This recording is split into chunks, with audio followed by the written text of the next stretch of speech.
করে না একটু চলে ঝগড়া লাগে। এটাই হলো আসলে মানবতা।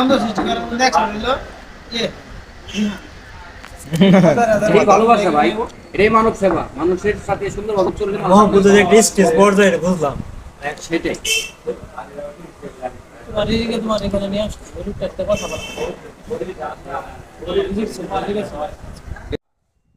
আমরা ঝালমুড়ি শেষ করে এখন আমরা খাচ্ছি দই, যা খুবই অত্যন্ত ভালো একটি দই।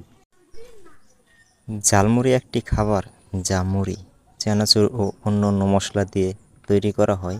ঝালমুড়ি ঝালমুড়ি বাংলাদেশের এবং ভারতের খুব জনপ্রিয়, বিশেষ করে স্কুল, কলেজ বা শিক্ষা প্রতিষ্ঠানগুলোর সামনে এটি সাধারণত ফেরি করে বিক্রি করা হয়। ঝালমুড়ি ঝালমুড়ি বিক্রেতাকে বলা হয় ঝালমুড়িওয়ালা।